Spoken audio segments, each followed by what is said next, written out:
Yeah. Running late today, guys. I apologize. Punctuality is usually something I'm pretty good at. Okay. Happy Sunday, everybody. I have to say happy Sunday. I don't know how to greet anyone on a Sunday without saying happy Sunday. Welcome to Smell It Sunday. This is a live show on my second channel, Aromatically Speaking, where I think I'm starting to narrow this down. We sprinkle in some candle talk, but more so we talk about similarities in the interests that we have. We communicate with one another. Sometimes it's a show and tell. Sometimes it's a question and answer session. And we have Kristen finally joining in. She's saying she's finally getting to actually watch live. Well, welcome to Smell It Sunday. It sounds like a gross name, Smell It Sunday. I'm telling you, it's gonna grow on you. One of these days, it's gonna grow on you. First thing is first, you know what I have to do? I have to pull you guys up so I'm not staring creepily into the camera. Whew. And I was in such a rush. I worked myself up a little bit. But let's see if I can pull up the live. Also, this lets me know that I'm actually live. I gotta swipe away some of my notifications. It's telling me that I'm live. I know that I'm live. My phone. Hello, everybody. Jasmine says, I love the new video. I am up for the journey. Thank you so very much. Let me open up with that real quick and just apologize if you see a little beads of sweat there. I was running around frantically trying to get ready, and it's quite warm in my office right now. Yes, I finally, long overdue, put up the first episode of a brand new series. It's a limited series, which means it's not going to last forever. I'm planning on 10 episodes, maybe more. There will be exclusive content on this channel, but 10 episodes on the main channel chronicling my 10-week challenge. What is my challenge, you ask? My challenge is to become a healthier person. What does that mean? Does that mean lose weight? Does that mean, start, a certain specific kind of diet? Well, it's a little bit of everything. The main goal is to take systematic steps every week. Every day I'm pushing myself, but every week I'm going to add a new part of the challenge. And I'm going to keep stacking it and stacking and stacking. And hopefully by the time we get to week 10, we will see a whole new healthy Shane, or the candle enthusiast. We'll be prepared for our summer adventures. Now, I want to be clear, this doesn't mean that we're going to be taking a break from other sorts of content. As we all know, videos these days haven't been coming up as much as I would like, as I would love, but I truly, honestly believe that it's finally going to change. A lot of my, let's put it this way. I have a lot more time to devote, because of what I'm doing with my health, I have a lot more time to devote to this channel. So I'm not going to stop reviewing candles. Like I said last week, if anything, you're going to be seeing more candle evaluations, and we will still be traveling. While I'm doing this 10-week health thing, that I hope you're more than welcome. I hope you join to come along with me on this healthy journey of 10 weeks. That we will still be on the road traveling, doing our normal thing. My beverage of choice today: no coffee. We have water. Good afternoon. We got just a short list. We got Jackie, Carol, Eric, Nancy, Travis, and help me out. Violet, Mort Violet. Could you tell me, if you don't mind, if you tell me your real name? You don't have to tell me your real name, but it might stick. because it's kind of hard to, it doesn't roll off the tongue. Mort Violet. But anyway, Anne Marie. How do I remember that? Anne Marie.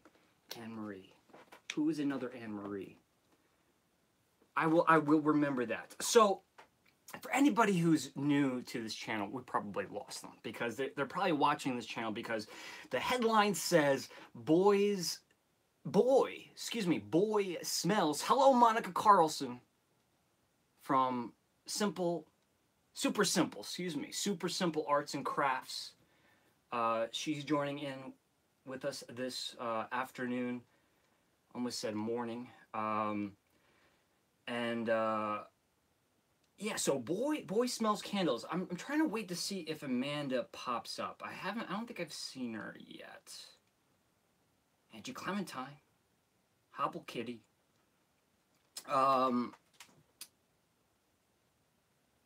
We had Amanda. Amanda's a loyal follower. She's been with us for quite some time. She is she posted something on the Facebook, the Candle Enthusiast fan group Facebook page. It's a mouthful, right? She posted something about something she had seen or read about in a blog, and it certainly caught my interest. It was a company by the name of Boy Smells, boysmells.com, and they've been featured in. At first, I didn't know this, but you know, they have been featured in quite a few different avenues, magazines, television shows. Definitely not probably a well-known company, but a company that has been getting a lot of exposure, at least over the recent future. So I immediately went to the website, quickly noticed how everything was almost sold out. So they're doing very well, which is always a good sign. And I ordered a candle, and it arrived very, very quickly, all the way from the City of Angels, Los Angeles, California. And I got it right here. So let us open this up, if we can find a tool to do so. The pocket knife, you know, that's not a good thing, that I'm always losing my pocket knife. It's in my book bag, or my backpack. I always say book bag. I still think I'm in grade school. Okay. If you're wondering what's on the television screen, we have Lon Chaney stars in The Phantom of the Opera. Yes. Public domain. So, free of charge. We can watch all day long without paying any royalties, because nobody owns it. All right, so should I scoot you down here for a moment? Let's get you guys down here. There we go. This way you could see what I'm doing here. Can we zoom in? We can zoom in.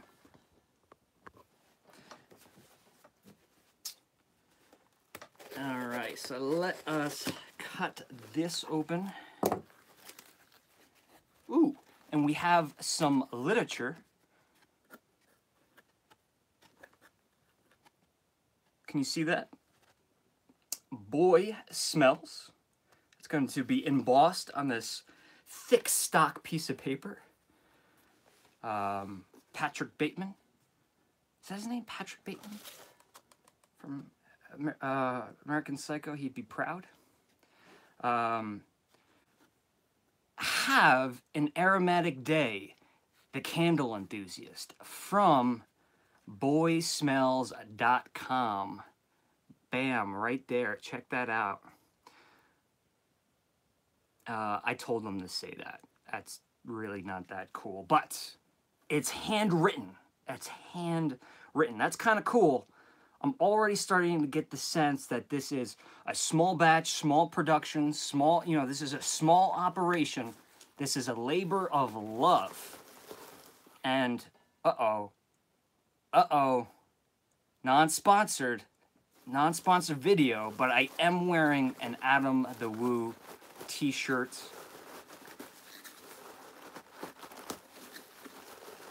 You can find his products and merchandise at spreadshirt.com/AdamTheWoo. Any shape, color, size.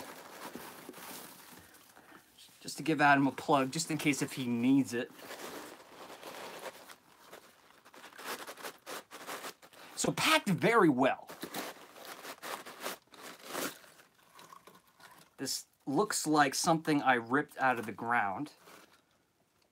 This looks like something Monica would bring home from the market and cook it up. Monica's my sister-in-law, just in case anybody's new. Just in case anybody's new. And she joins us today. All right, so inside looks like a little bird's nest.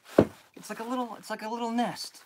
Only there's no eggs inside, but there's candy. No, there's no candy. There's, wow. I'm telling you, I'm liking it already, guys. I'm liking it already. Chris, yes, get that silver birch and burn it. I just caught that comment in the corner of my eye. Thank you for watching that very old video. I appreciate it. But look at that. We have like I'm trying to be very specific about this kind of pink because the lighting in here is not the best. But this is it's like a very, very baby pink. Is a baby pink a color? You know, there's baby blue. This is a baby pink. And on one side of the box, we have a picture of the vessel. On the back side, we see boy smells. On the bottom, we have the net weight, which is 8.8 ounces, or 249 grams. And another picture of the vessel. And right here on front, the name of the candle is Coin. You guessed it, or you're correct. Your eyes do not deceive you. It does say Coin. And I usually don't do this, but since it says it on the box, I'll read it for you. It says copper, rust, moss, saffron, and plug tobacco. Now, I'll be honest with you. I'm reading plug tobacco right now, and I'm like, well, I don't know what that is. So if you guys happen to know what plug tobacco is, you know what to do. Post it right there in the comments. Camera's falling off the rig. Keep the professionalism up. There we go. There we go. All right. So let's clear this mess. It is hot. It is hot in this room. Excuse me.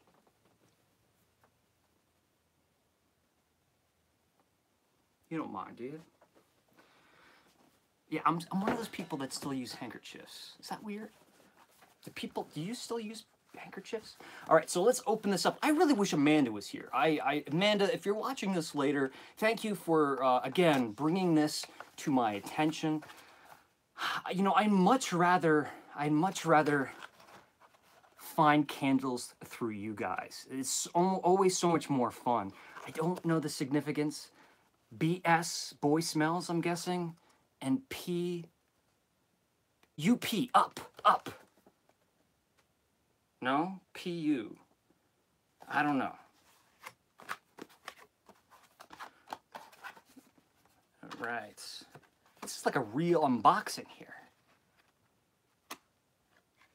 And here we go. Oh boy. All right, so we have a beautiful, sleek, you can see clear on the bottom footing, but black rocks glass that does appear to be opaque. Some light will pour through that, but this is not like dark glass. That's not like a wine bottle. That is a black coated piece of glass, or I don't know, it's not coated, but it's black glass. And there's that label. Let me read it to you. It's the same thing that says on the front of the box.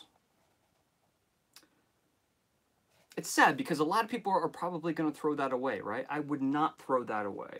I'm one of those people, I save boxes. I would not throw that away, but have to think how much this is costing them. How much this is costing you in translation for the final product. That always makes me worry. There should be another incentive, something a little bit more, a little bit bigger incentive to keep the box. Directions: remove candle from packaging before lighting. Trim wick to 1/4 of an inch. I like this. There's a lot of instructions here, and you know how I feel about that. Candle companies are responsible, I believe, for supplying very specific directions on how to burn their candles. To 1/4 of an inch before each lighting, place on a heat-resistant surface. Candle will be hot when lit. Keep wax pool free from debris. Do not burn candle for more than 3 hours at a time. Discontinue when 1/2 inch of wax remains. Caution: always keep an eye on burning candle. Keep away from flammables. Keep out of reach of adolescents and beloved pets. That's kind of cool. The burn time is roughly 55 hours for 8.8 ounces. Candle by Boy Smells. Pico Union. www.boyssmell.com. This is an unsponsored video, but very happy to be highlighting this candle. I have reached out to Boy Smells, so if you are listening by chance, Boy Smells, more specifically David, I sent you a little email. If you want to do a little collaboration of any sort, I'm always willing, and especially with unconventional, progressive style candles. So the big question is, we of course have, it's very important to say this, beeswax and coconut wax. So a beeswax coconut wax blend. I'm gonna try to give you a color representation there. That's pretty white. I mean, I would just guess by looking at that would be soy wax. It's very clean. The wick is beautifully centered. But what does it smell like, people? What does it smell like? I think good packaging helps protect the candle. It certainly does, Nancy. And that's why I almost keep them, because I want that condition to stay the same on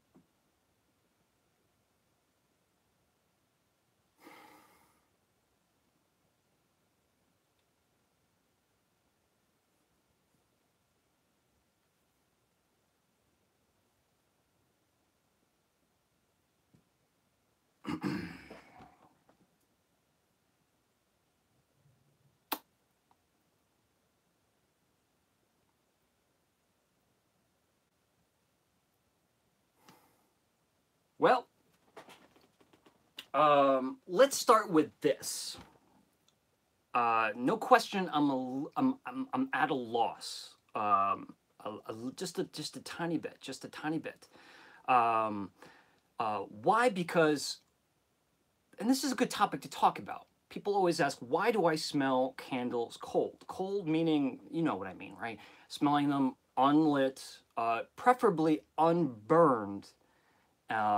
It's because there's way too many variables once a candle's lit. If you bought this juicy peach, and I bought this juicy peach, it's from the same batch, everything's the same about the candle. Yours could perform differently depending on your environment or your protocol and how you burn candles. So I do the cold sniff, and I trust my nose and my the experience that, I'm not like, the experience that I have, limited experience that I have, but very passionate experience from evaluating a cold sniff and translating what it smells like when it's burned. But I do prefer to smell the candles cold. I don't light the candle, smell it, and give you a breakdown of the whole experience from top to bottom, because, well, frankly, yours will never be the same as mine.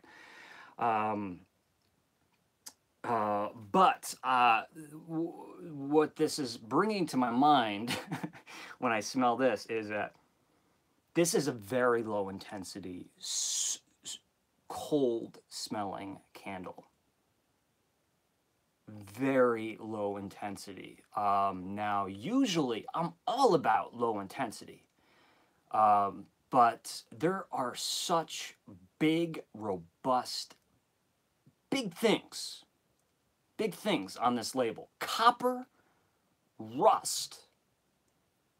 You can't extract oils from those. So that is what's interested me the most.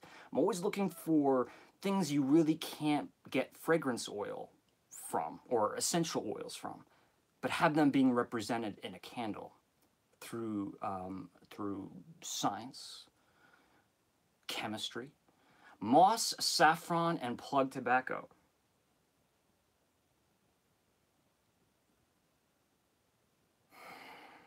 Man, that is well, that's it. That's it. I'll tell you right now, it is such a faint smell that I'm not saying that this candle will not perform. But on cold sniff, it's really not giving me any definable characteristics. It smells it smells like a lightly perfumed tobacco, vanilla, coconut-ish. In fact, I think I'm smelling more of the wax, like the physical wax itself. I'm smelling like that shea. Whenever you smell like shea butter or cocoa butter, that kind of like that very creamy, soothing bathroom smell. That's the wax. That's why I usually smell the lid, but there's no lid in this case. Wow. I don't know what to do. That was a huge slip and fall. And you know, I'm always looking on the positive side of things. But I guess this is a situation where the candle probably will have to be burned to enjoy it.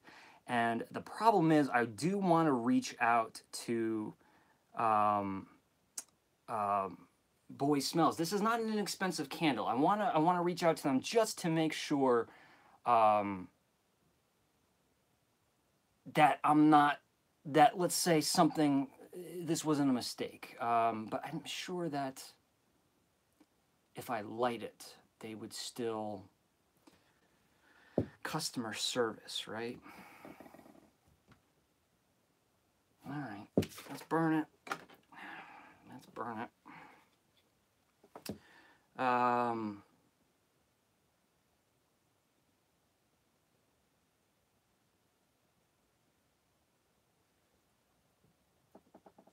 Let's see if we can put it here.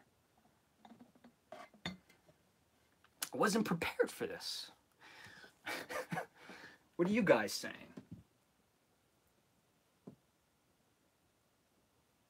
Amanda's here. Amanda is here.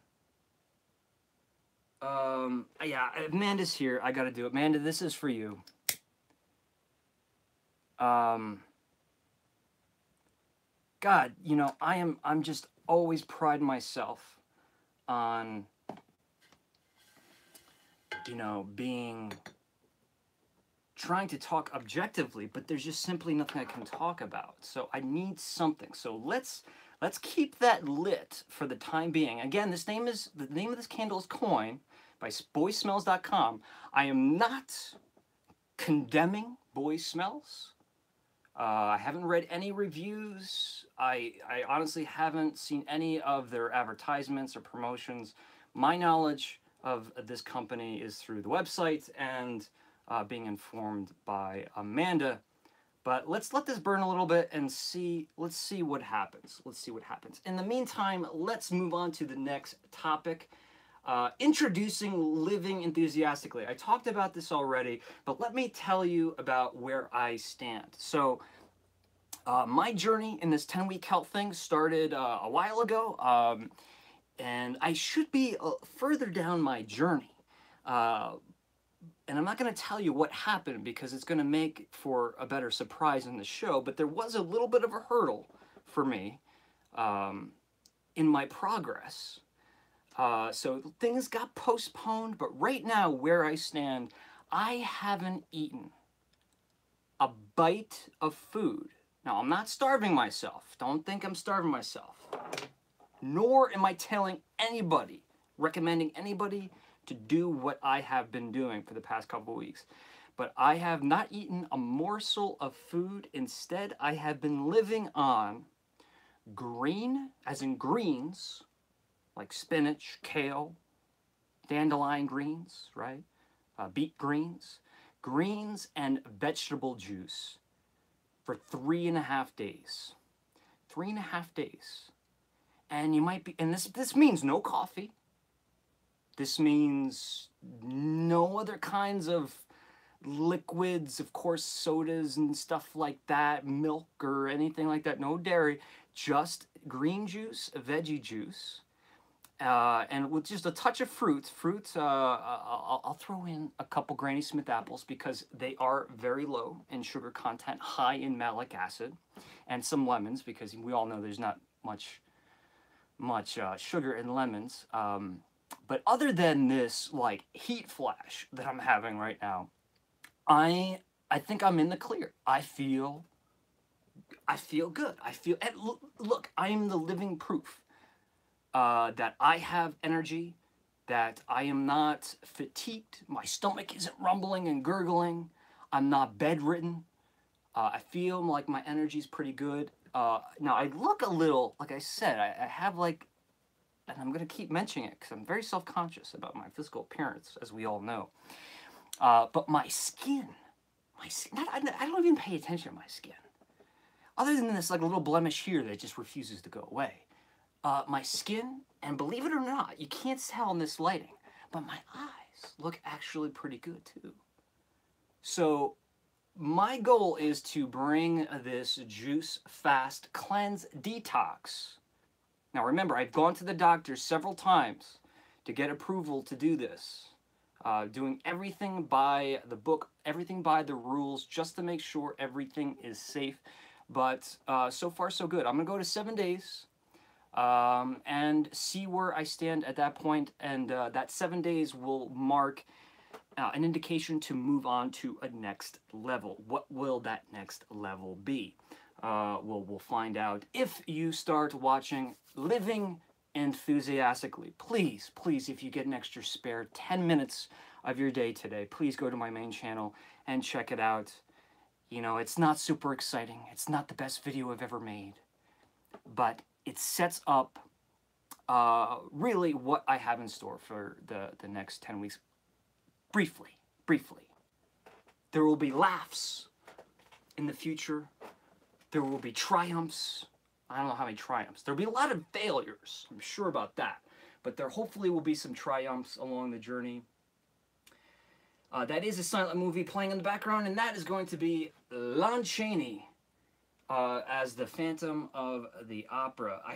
Let me know. Let me know if that is distracting. Some people say it's distracting, but I think it's kind of cool because we have a backdrop here. I don't think we need any more backdrops. Nancy, thank you so much.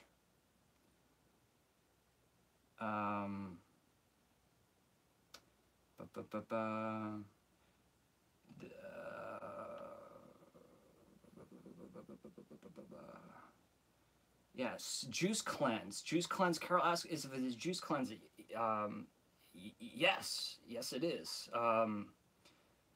So hopefully what the juice cleanse will do is kind of reboot your body. You know how it's sometimes when your computer is acting up? This is the theory.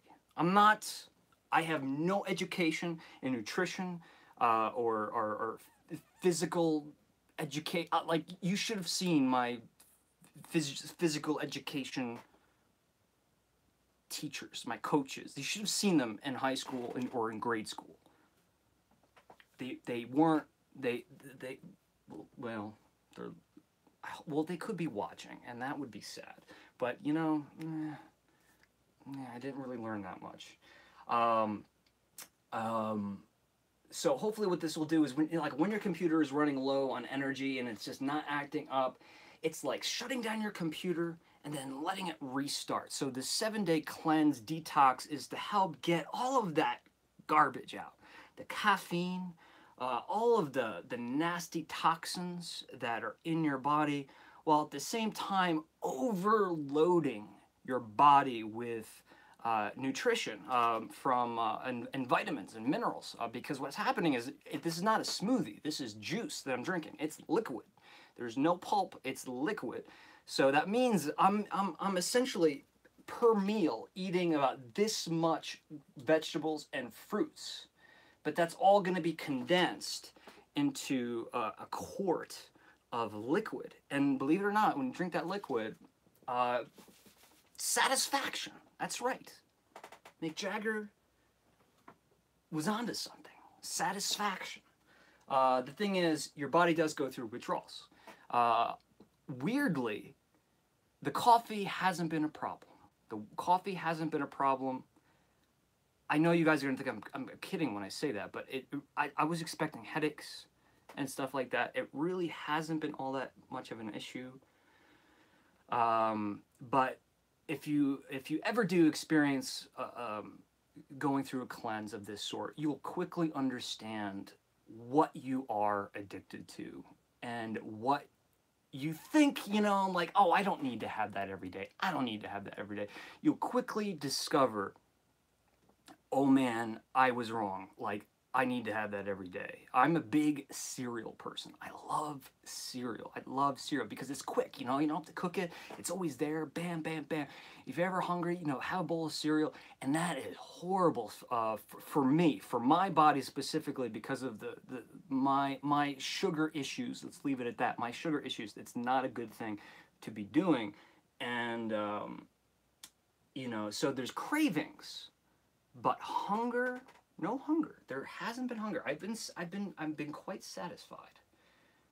And smoothies will be coming. Smoothies is a part of this journey, but just not yet. The first part is the juice cleanse.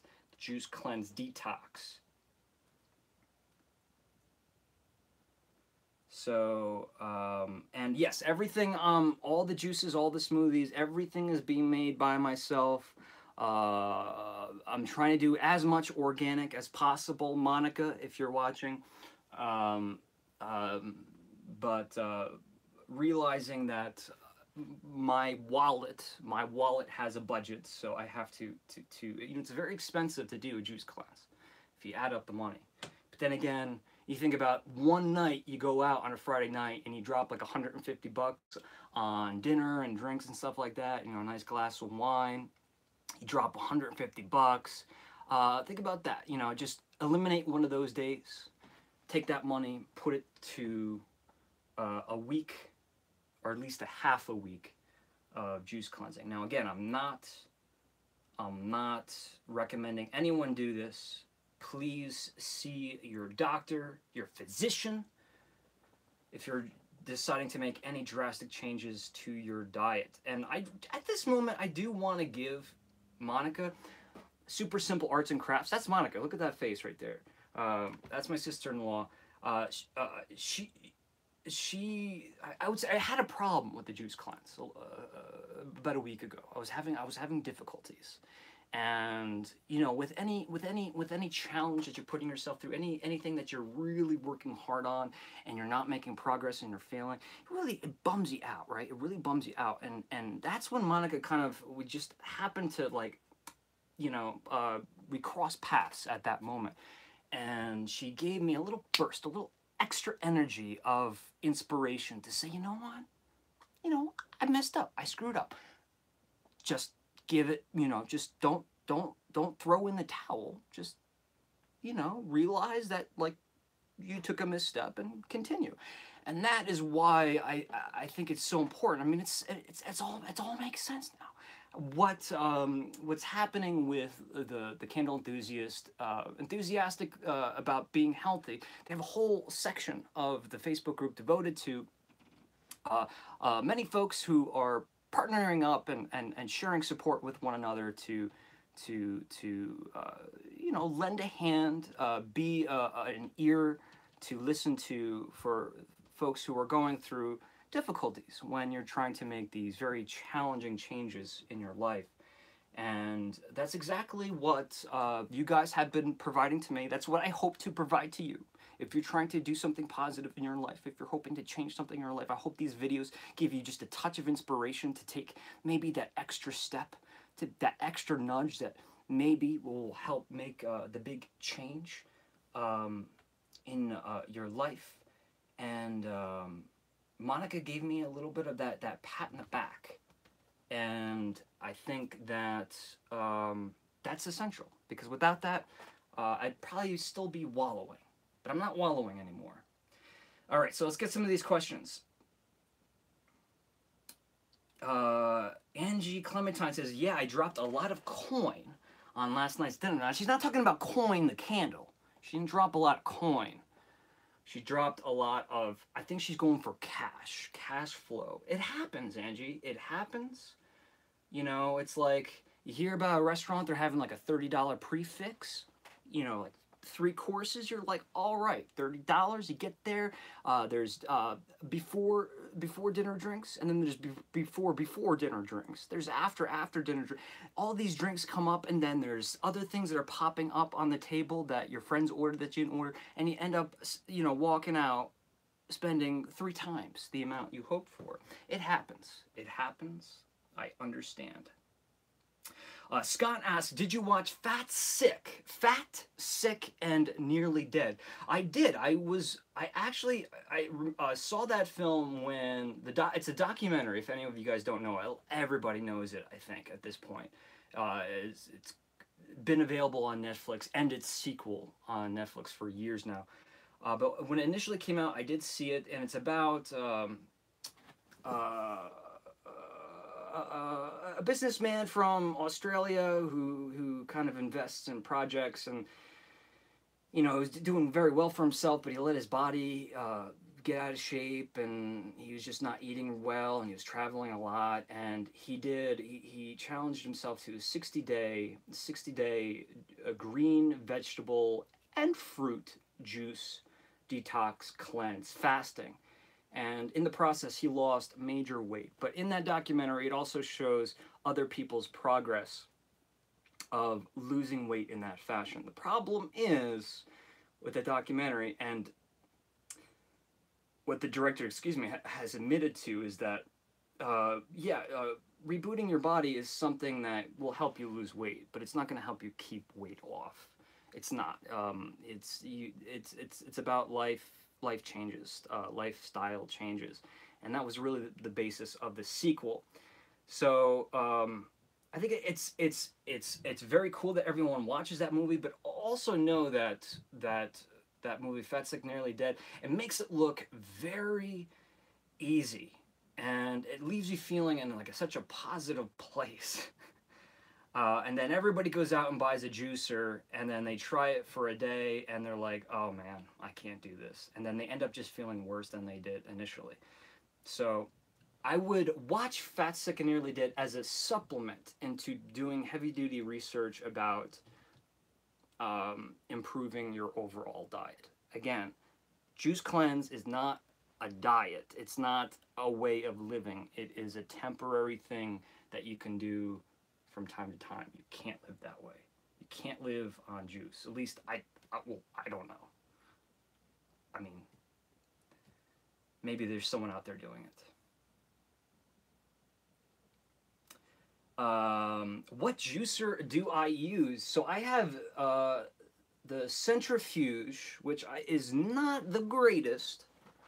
There's 2 kinds of juicers. There's a centrifuge, which is the spinning kind. You drop it in and you plunge. I have a Breville. And what that does is it shreds the vegetable and extracts the juice. The problem is, what happens when you have something spinning really fast and something touches it, right? You have friction. Friction creates heat. Heat does damage to the nutrients in the vegetables. So, and because the juice is so perishable, it does, in the end, probably sacrifice some of the nutrition of that juice. But the only other option is to get a masticating juicer, which is a slow churning, it's like a meat grinder kind of juicer, which presses, it's like a cold press. It presses the solids and extracts the juice, which creates no heat. There's no friction.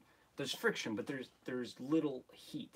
The thing is, to get one that works properly, you have to spend quite a bit of money. Now, Angie right here says you can't get fiber from juice. She's absolutely correct. There's no fiber. You end up throwing out about 70 to 80% of your food when you juice, because all of that fiber is going in the garbage. Now, the fiber is what keeps you full. So it is a waste of food. It really is. But in order for the cleanse, it's necessary. Now, the difference between a juice and a smoothie is that a smoothie is the veggies, the greens, with the actual solids intact. So what you're doing is you're pureeing all of the greens, because if you eat a piece of kale, right? If you sit there and you chomp on a piece of kale, your teeth really can't, from my studies, from my reading, and from what I've heard, I am not a professional, but from chewing a piece of kale, because it's so fibrous and it's so tough, our teeth can't break the membrane down enough to actually extract the nutrients from the leaf. So the only way to really benefit from like thick greens like kale is to puree it, because what you're doing is you're just ripping it all apart. And by keeping the fiber, it's going to sit in your stomach. It's going to keep you full. That is what's the smoothies come next. They come after the juice. Whew. Nothing like talking about smoothies and juices on a candle show. I have juiced kale using the Green Star. Now, I'm not sure. I'm not, like I said, I'm not a professional or an enthusiast of juicers. Yeah, so Gold Star seems to be what looks to be a high-end masticating juicer. And this will juice anything from wheatgrass to something very light, like an apple or an orange. If you have the extra change for that and you're looking to incorporate juices into your daily diet, that is probably the best investment. But for my week, the Breville, which will drop you maybe $100, you could probably find it on sale, Bed Bath & Beyond. It'll get me through this week.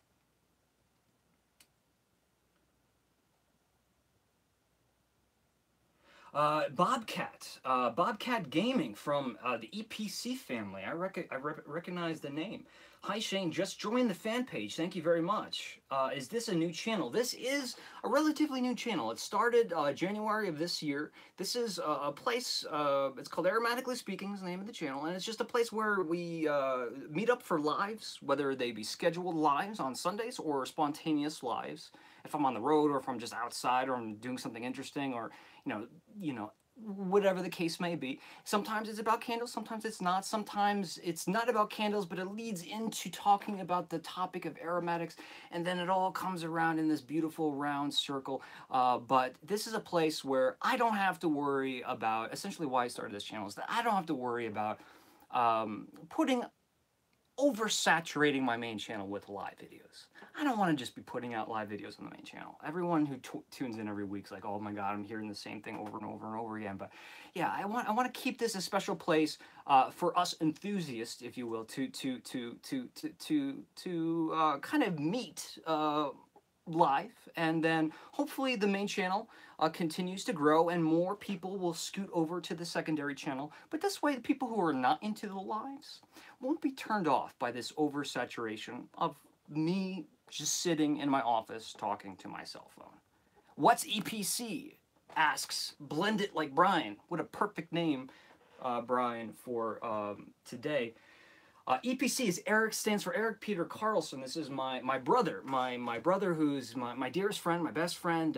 We've worked together our entire lives on creative projects. He is a filmmaker, but EPC is it's his channel. He's has a YouTube channel called Eric Peter Carlson. I keep saying it, but it's a Disney-based vlog. And if you're a Disney fan, please don't hesitate for a second. I'm even telling you right now to pull up another window. Go to his channel and just say hello, say hi, watch one of his videos. Especially now because he's starting up a brand new project, a feature film, and he's kind of showing you all the intricate details of behind the scenes and all of the really cool people that he's going to be working with from all over the world and all over the internet. It's an absolutely brilliant idea. He's super excited, and he's a workaholic, and I will be a part of that film process. But like anybody knows, like anybody who's worked in film or television knows that it's a long process. So this will span over a course of time. But if you're not familiar with EPC, the EPC family, go to Eric Peter Carlson, his channel right now, and do yourself a favor. Say hello, say hi, subscribe. Nothing but positivity over there.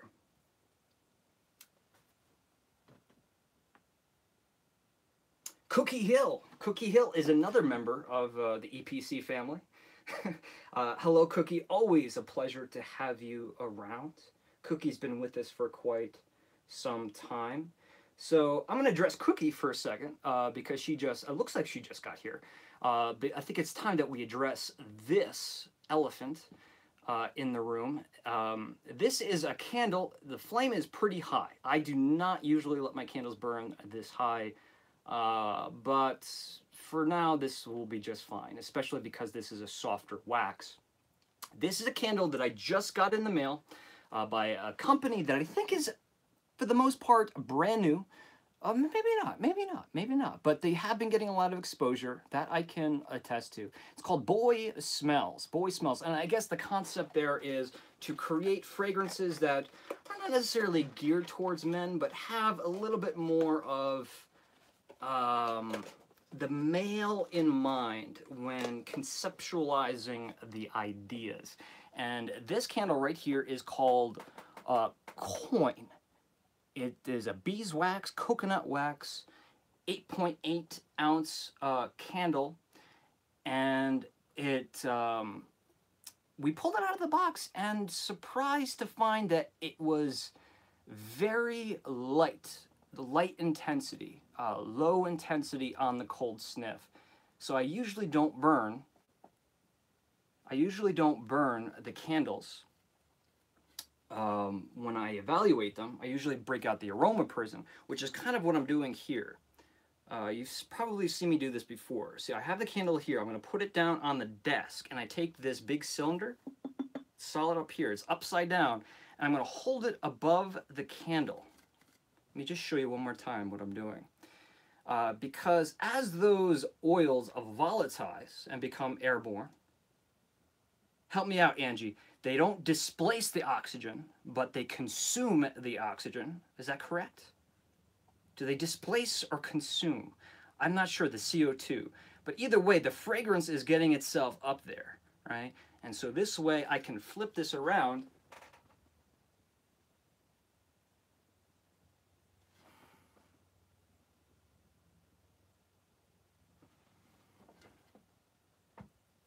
I don't know. I don't know what to say, people. I don't know what to say. This is a brand new experience for me on this show. But this is just, it's a very pretty smelling candle. I can't smell it cold from here. I can't smell it burning from here. Now, I would have been desensitized. Maybe later on I will leave my office for about 20 seconds, and I'll leave you guys here, and then I'll come back in and see if the office has give myself a chance for my nose to readjust and see if I can pick up on the aromatics. At this point, it's about halfway pulled out, so let me just keep it here, and we'll keep talking because I have plenty of things to show you. Angie's confirming that the flame consumes the oxygen.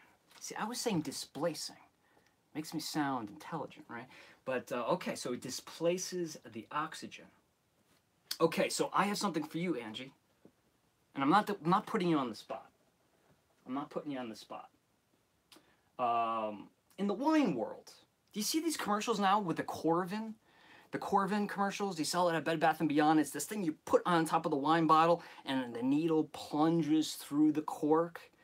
And what happens is you squeeze a handle, and it releases through the tip of that needle, goes all the way through the cork into the bottle, a sealed bottle of wine. And it releases argon gas, which is the gas they put into a wine bottle before they put the wine in it.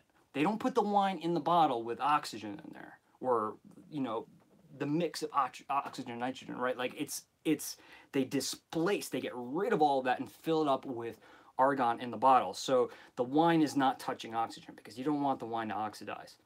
But what this contraption does, you stick that needle in there, it pushes, it condenses the gas in there, the argon gas, creating pressure so that when you tip the bottle upside down, it squirts out a little bit of the wine, and then you pull out the needle, and it's as if you didn't even open the bottle of wine. You're displacing the wine in the bottle with argon gas. And that you can put that bottle of wine away for a couple days, a couple weeks, a couple months. I did my own personal test back in Napa Valley with bottles of wine that they weren't my bottles. But I did a 6-month experiment on 3 bottles of wine. Total cost of these 3 bottles of wine, close to $500 retail. These 3 bottles of wine. I emptied half of them out, put them away. We put them away for, I said 6 months, I meant 6 weeks. Put them away for 6 weeks, came back, we poured the half bottles with brand new bottles. So another $500 worth of wine. Again, not my wine. And I did a presentation where I had a side-by-side tasting, and only a minute, small amount of the people who were all wine drinkers in the audience. It wasn't a huge audience, but it was a good group of 50 people, I would say. And only, I would say, about 10% of the people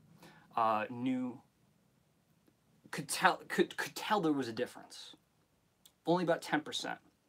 But here's the thing, most of them didn't know which one was which. So that Corvin thing, if you see it, it's now patented and it's being sold in stores. At the time, it wasn't patented. The company actually came to my employer at the time and asked if we would promote it. And I learned their representatives showed me how to use it. So I can testify that it does work really well. But the whole point of that is, you can buy argon gas in any wine shop in a little can, and it'll cost you like $5.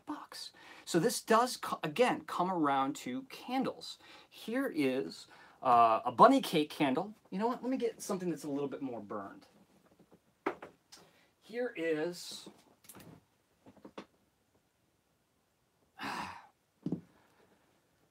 Well, I'll just use this here. This one, a little dirty. I'm not happy about the way that one burned. But here is a candle that has burned just fine. But the thing is, now that we close this, the less wax that's in the jar, right, leaves more room for oxygen. There's going to be a pocket of oxygen, right? That's going to oxidize the candle. Now, when you're saying like oxidize, what does that mean? Well, think about the Statue of Liberty, right? She's green. She's supposed to be copper. She is copper, but she's green. Or something easier to think about. Think if you take a bite of an apple and you let it sit there for 20 minutes, it turns brown on you, right?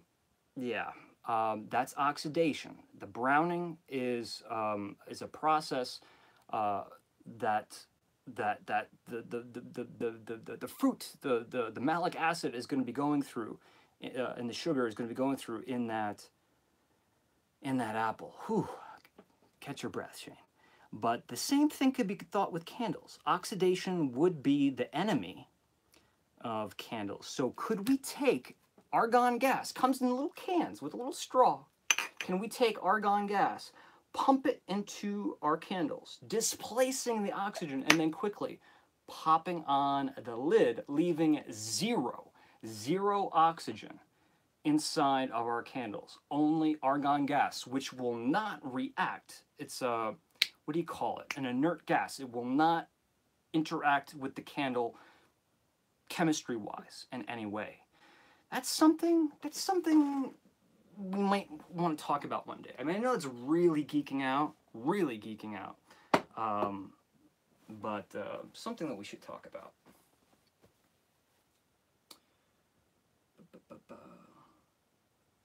So does it leave a hole in the cork? It depends on the cork, right? We have we have recycled corks, we have real corks. Real corks are very expensive these days. And then we have synthetic corks. Real corks, I find you're fine, because that real cork, as long as it's not super, super, super old, the cork is very, it's like when you pull out, you know, a bottle of sparkling wine, the cork mushrooms on you. So it's very highly condensed, and it has a lot of elasticity to it. So when you put that needle in, you pull it out, it will seal itself back up. You better believe it. But if it's a recycled cork, or say an inexpensive bottle of wine, they're not, you know, wine producers are not going to put an inexpensive, or not going to put a very expensive cork in an inexpensive bottle of wine. So if you're using an inexpensive bottle of wine, it might be synthetic or repurposed cork, which means you might tear a hole, leave a place for oxygen to get in. But when I aged those bottles for 6 weeks, after I took the wine out, upside down. I aged them 6 weeks upside down. Like you're supposed to do that with all wines. When you're aging them, the bottle is actually supposed to be upside down. And no dripping, no wine coming through the cork at all. So those corks, with a high quality cork, it sealed itself perfectly.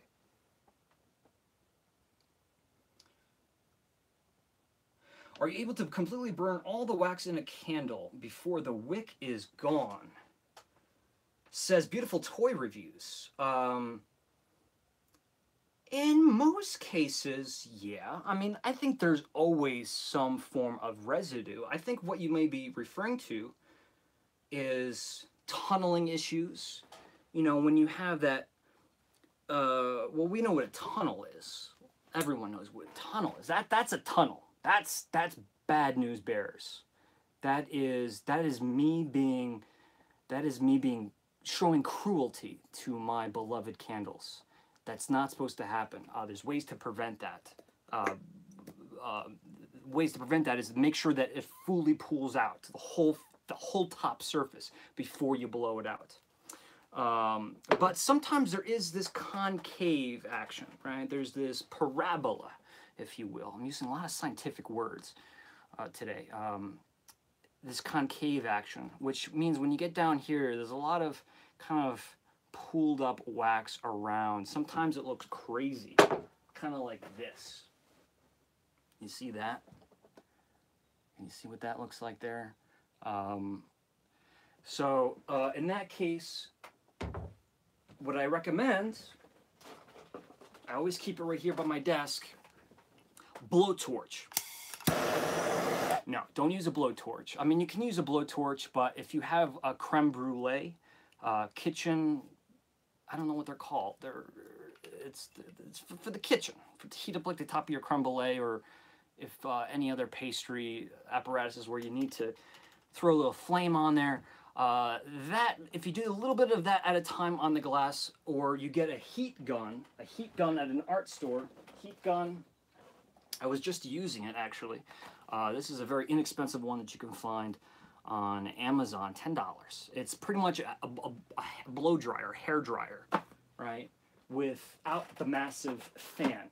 It just produces heat. So you can kind of melt all that wax down, homogenize it, stir it up, make sure that it's all equal and it will burn properly. And that video that I've been promising for 6 months, maybe more, will be coming out soon.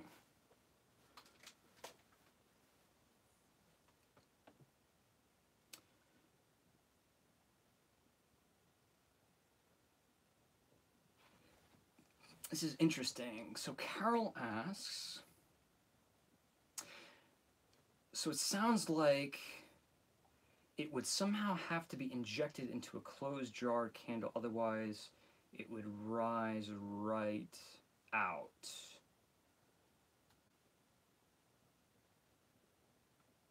And mix with air. I need to get more context behind what you're talking to enter that conversation.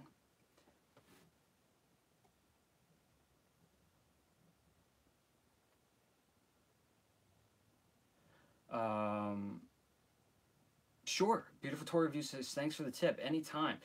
Rachel says, I put them upside down if you can actually see that there's oil in the bottom. Oh, man. I'm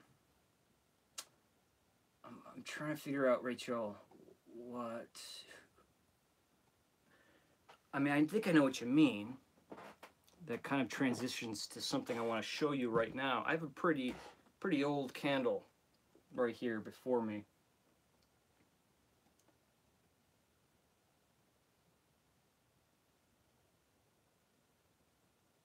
I have no idea what you guys are talking about, but I'm going to let it go.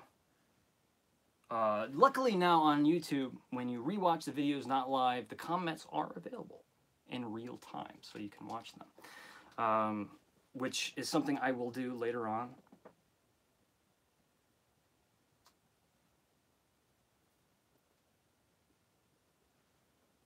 I don't know, guys. I don't know. We'll see. We'll see. Yankee Candle Relics. Well, I always have relics to share, and this is one I thought I'd break out today. This is going to be soon featured in a Yankee Candle Archives, which is, I guess, another series. Instead of always focusing on brand new items for Yankee Candle, I've decided to go back, to jump into that time machine and go back in time and discover the bygone relics, the artifacts of Yankee Candle's history. Find them, show them, document them, talk about them, smell them, evaluate them, whatever you want to call it. This way, these fine pieces, like the candle in my hand, will not disappear off the face of the earth without anybody knowing about it. As far as a date, I cannot tell you.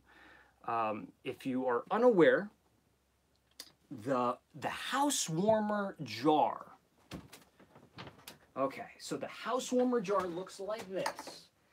This is a black band candle. The black band house warmer jar was introduced in 1995. Now, the apothecary jar was introduced much earlier than that. But before it looked like the black bands, right? We had,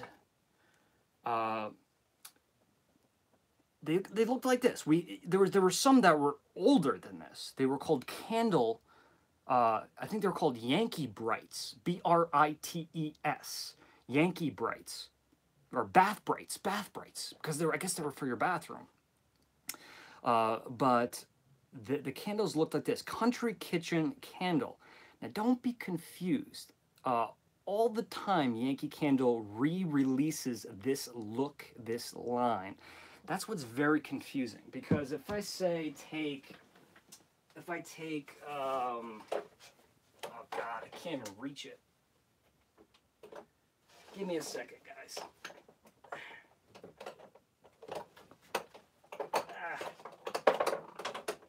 What do I have here? Apple cider, perfect. Apple cider. This is not going to be an old candle, and it's actually burned quite poorly as well. Man, I'm just not...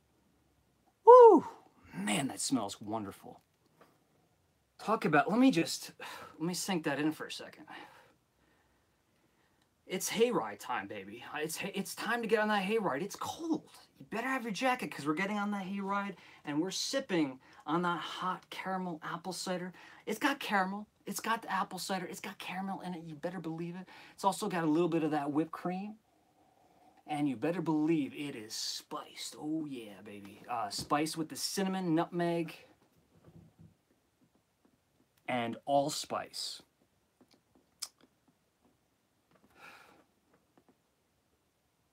And this one's starting to show a little bit of age.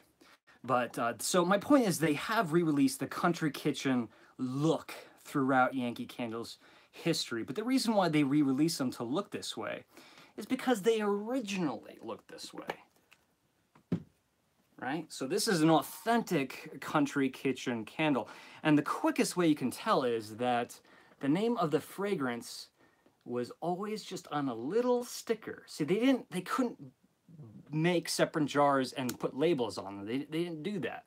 They just put a little piece of tape with the name of the candle right there. That's how it was done. Baby powder.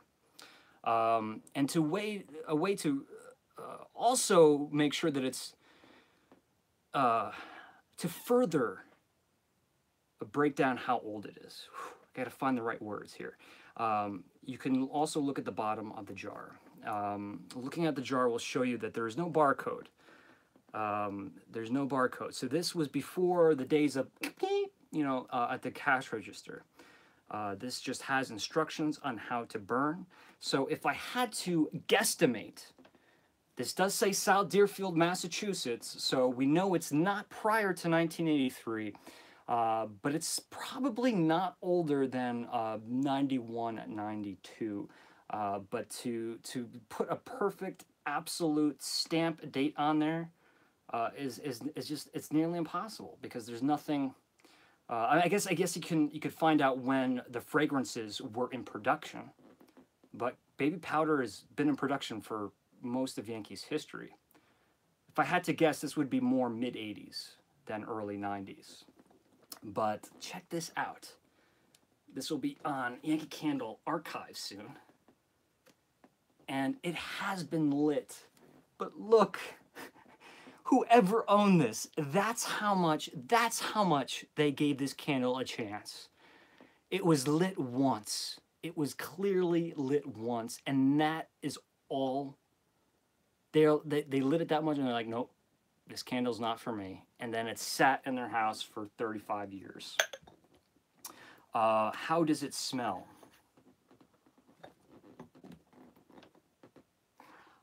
I'd be afraid to be in a blind sniff test with this candle and a brand new 2018 baby powder candle. And if you think I'm exaggerating, wait till we get to the Yankee Candle archives, where I'm going to have a contemporary baby powder. I'm even expecting that this candle, there's no rattle here, there's no damage. This one to me is in pristine condition, no discoloration at all.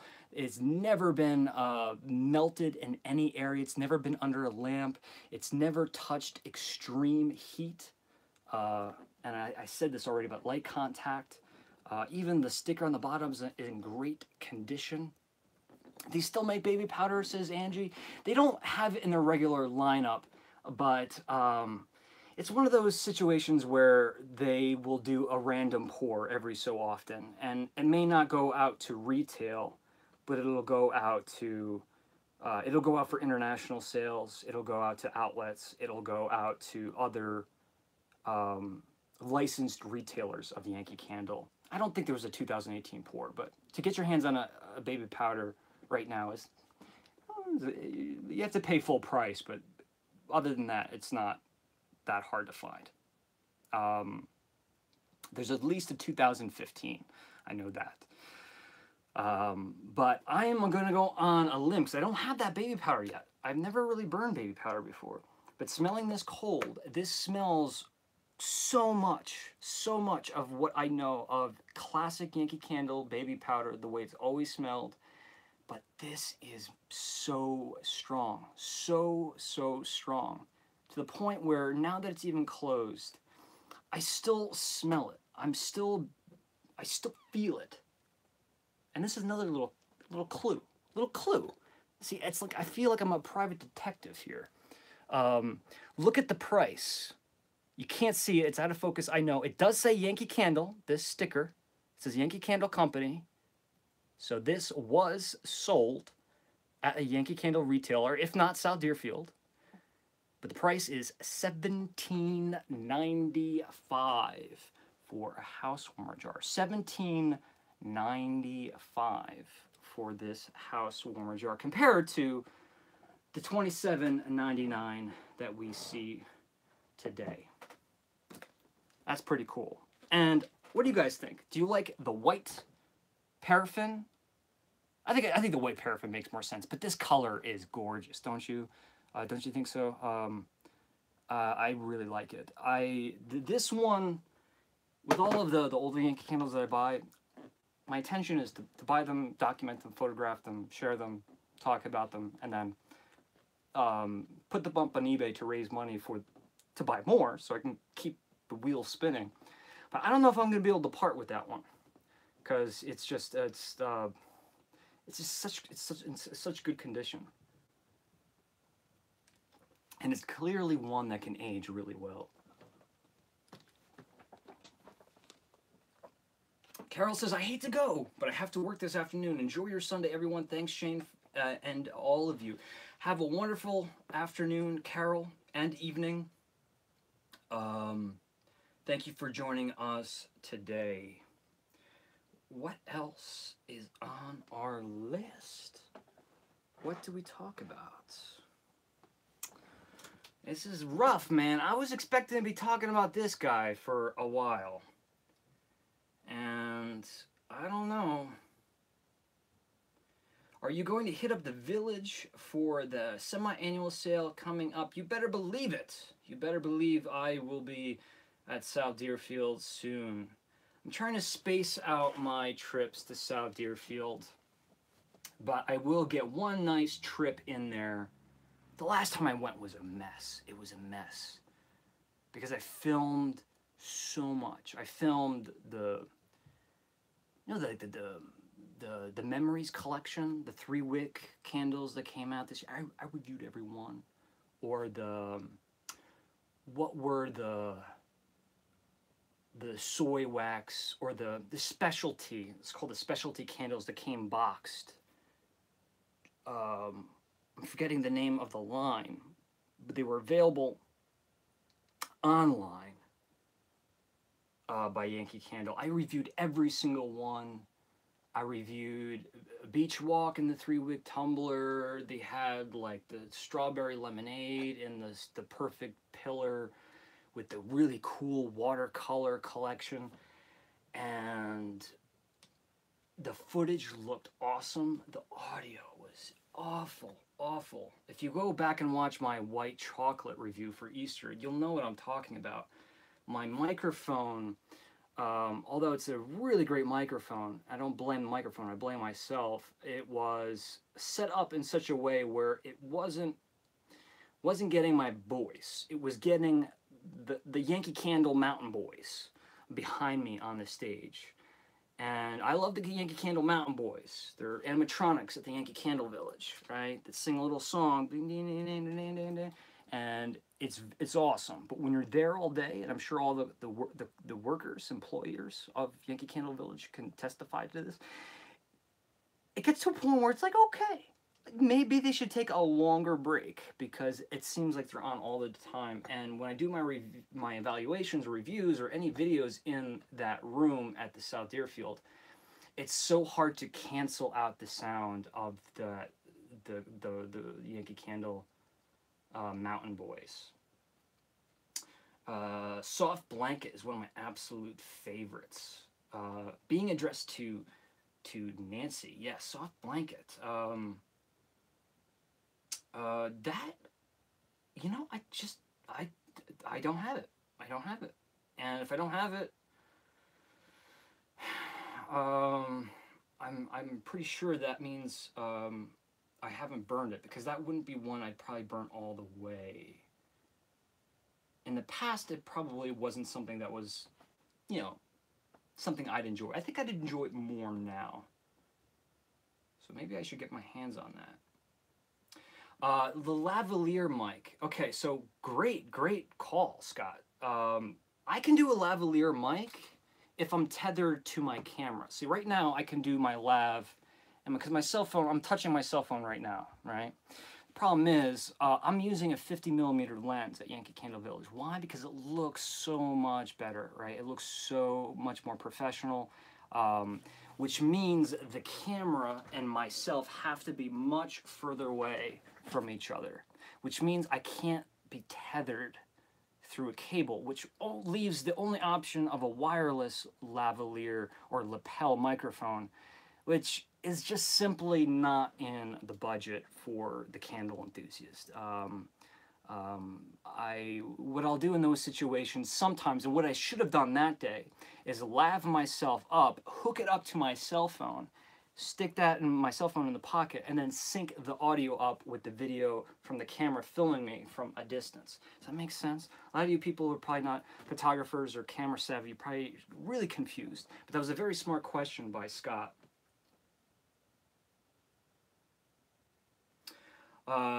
Yes, so the external sound source is something, it's on there. It's on that wish list. It's on that wish list of things one day to buy. Let me tell you, it would save me a lot of time for a lot of my shots. Because, you know, for a lot of my shots, I'll do things where the camera will be like 100 feet away from where I am, and I'll be talking, and I can go anywhere. As long as I'm a little speck in the screen, I can go anywhere and talk.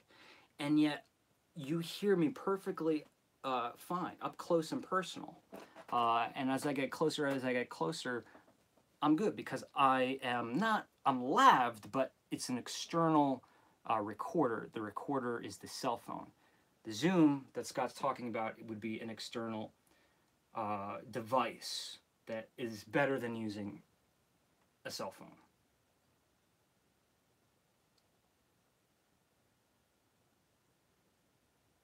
I just find that the iPhone, I use Final Cut Pro. I don't have a preference. Adobe Premiere is great, and if you use iMovie, whatever works for you. But I do use Final Cut Pro, and I always have problems with the iPhone footage syncing up properly with other devices, whether that be the GoPro or any other camera.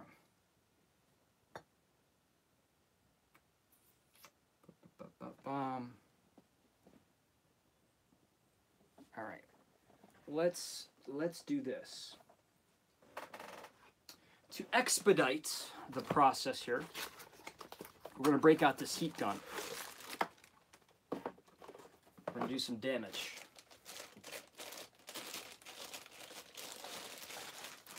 Are you watching Phantom of the Opera? Are you paying attention? What was Lon Chaney, the star's moniker, when he was, well, what will his moniker always be? What's his nickname in the film industry? Is Eric with this? Eric would know this. Rachel probably knows this. What was, like the Babe Ruth is the Big Bambino. What was Lon Chaney? So I'm going to take this heat gun. Let me do this. Let me just lower the camera a little bit. La la la la la. Minnie is still behind us.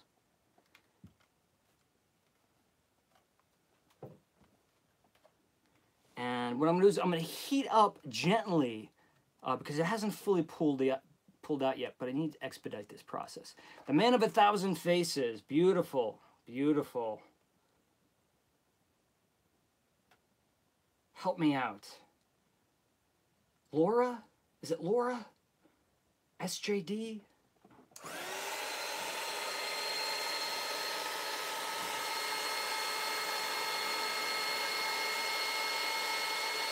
All right, it's melting pretty quickly because this is a very soft wax. I don't want to stay on top of it because I do not want to burn or scorch the fragrance oils, but I do want to get an even melting on the surface of the candles. I don't know if this is necessarily, it's not trivia, but this is what candle companies use to smoothen the top of your candles before they go out and shipped out to retail, or you buy them and get them shipped to you.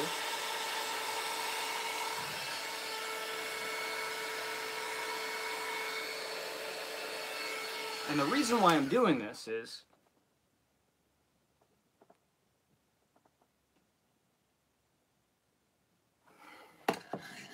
okay. sound like Joe Pesci from Lethal Weapon Part 2. Okay, so now we're getting, there's, okay, all right. So definitely a redemption. Thank God for Boy Smells. It sounds so weird to say that, boysmells.com. This is a very, very strange smell. This is something I would enjoy. I don't know how many of other people would. And one of the reasons why I would enjoy this is because I just really believe that this is not going to be a candle that is going to be a loudmouth. It is not going to fill up an entire floor of your house, let alone a large room. However, if you had this,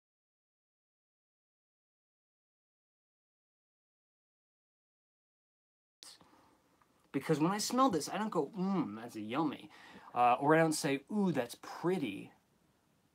Well, I shouldn't say it's not pretty, but pretty in the sense that it's obscure, and it puts me in a setting that I'm a little bit,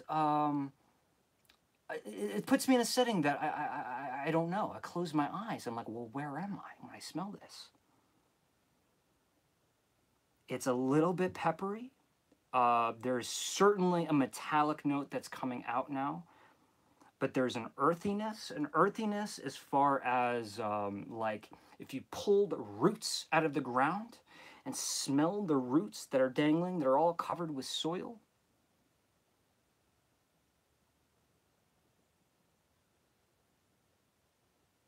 I'm just trying to think of coin. The name of this candle is coin, so I'm trying to find a correlation. And excuse me, my imagination is usually pretty good, but something that I always tend to go back to is, and how could you not when this is called coin, is the pirate theme, like the pirate's booty, the treasure chest, the golden treasure, the buried treasure, right? Because there's this rich, there's like a mahogany wooden base here, even though that's not, I don't believe, no, well, tobacco, that's not wood, but that could give you a woody note. But to me, I feel like there's a much more rich, robust wood note. And with that copper smell, that's interesting because you think of a pirate's treasure chest, right? What do we think about? We think about old, robust, aged wood that's seen better days, but it's built with really thick, strong cast iron hinges and braces and nails and all these wonderful, you're just adorned with all this metallic decorative bracing. And then when you open inside, you have the smell of, I would imagine, something that hasn't been opened in a while. So a little bit of that dank, you know, that cellar, that basement. And I don't smell that. But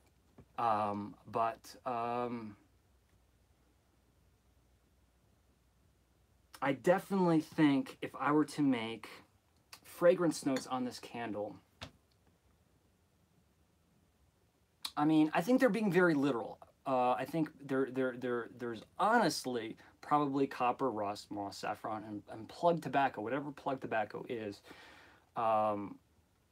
fragrance oil in this candle. And I'm sure they're not trying to paint a portrait with this description, but to me, instead of a mossiness, to me it is more of an earthiness, soil nature, and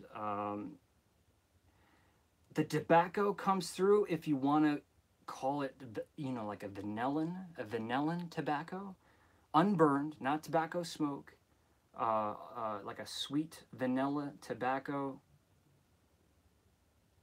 And it's interesting. It's starting to grow on me. A copper tinge. It doesn't not necessarily has to be copper. It could be any metal, but it's more of a sensation. It's not necessarily like an iron-rich smell. Like if I smell, like there's certain wines that smell metallic, like a Southern Rhone, or excuse me, another Northern Rhone Valley French Syrah can have this like iron-rich smell to it. Like you licked a penny or something like that, right? Or you smelled a penny. And that's not necessarily what I get, but there is a sensation when I smell this of smelling metal. So copper and rust, I don't know though. When's the last time I smelled rust?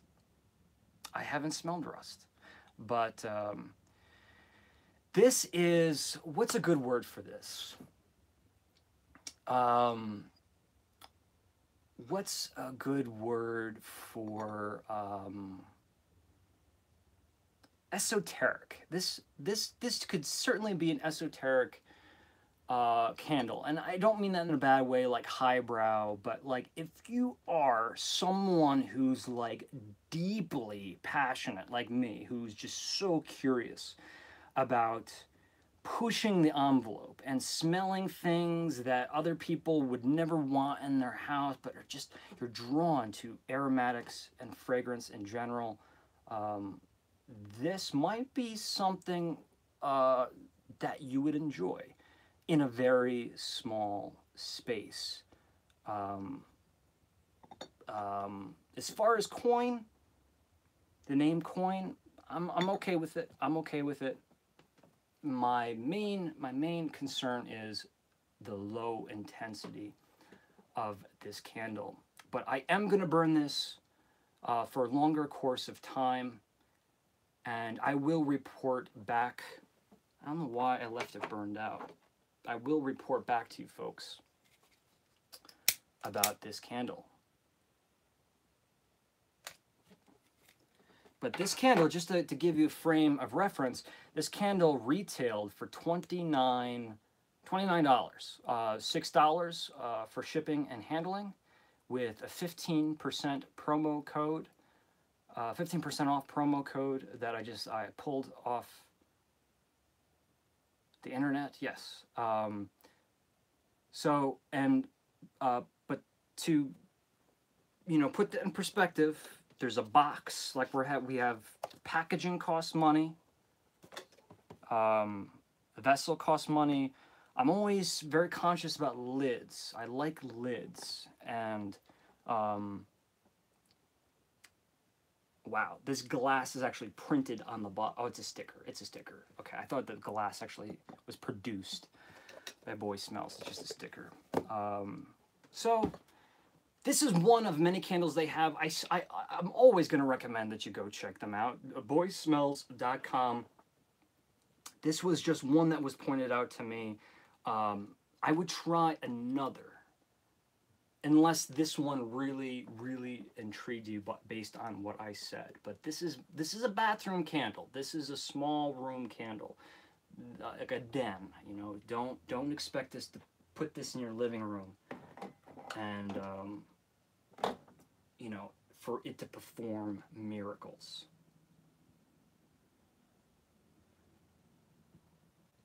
The ultimate candle for a prison cell.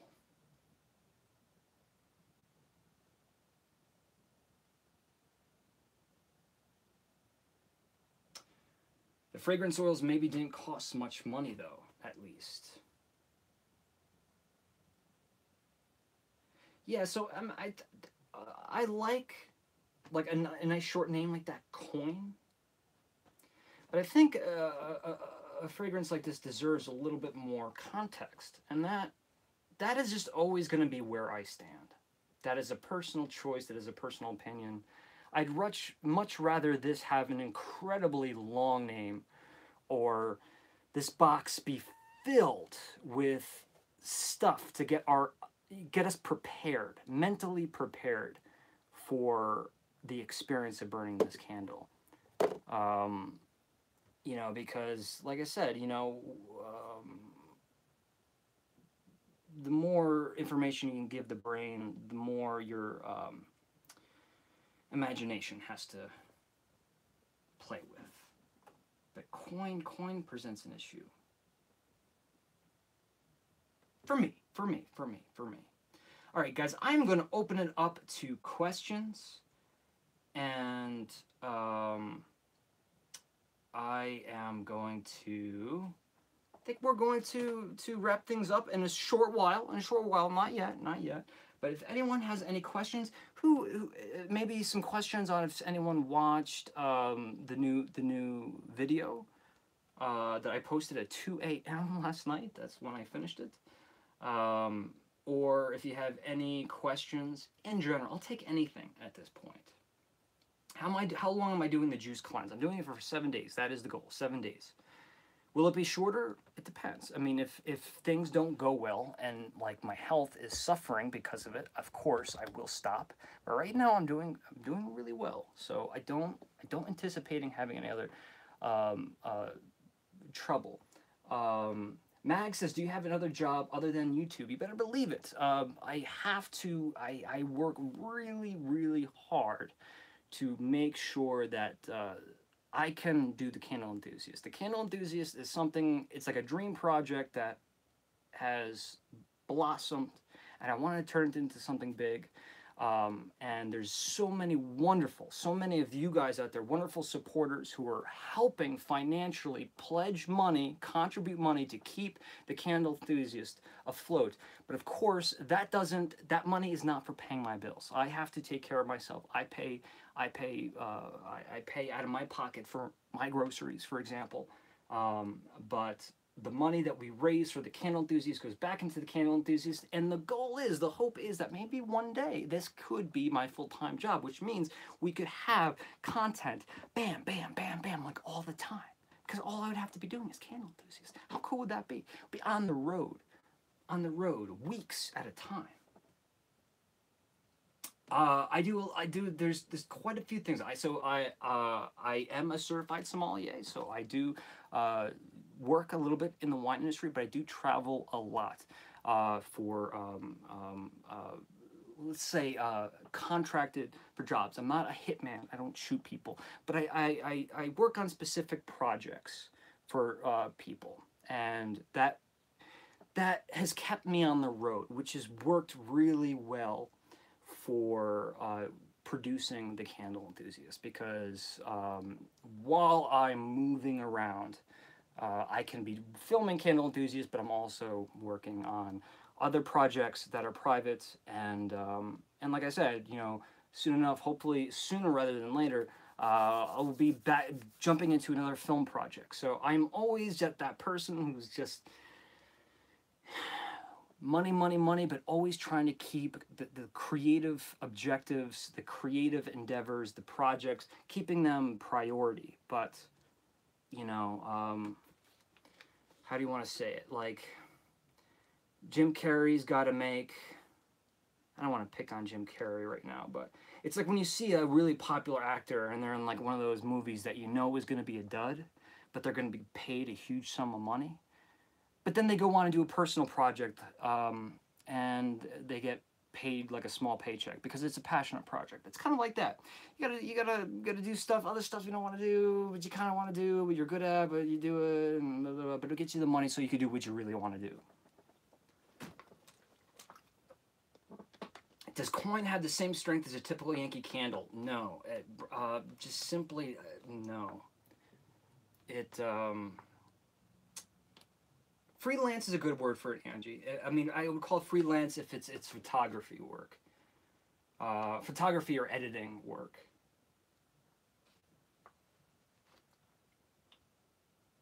How was your cholesterol and such during the blood test? So that's a great question, Eric. Thank you for asking. So the results are not in. So the doctor has it, but let me sure I'm getting all of these syllables out. it went not to my primary care doctor or physician. I went to my endocrinologist. So to get an appointment with an endocrinologist is taking me a little bit longer than to get an appointment with like just a primary care doctor, if that makes any sense. So I'm still waiting on the results to see, because they tested my blood for everything.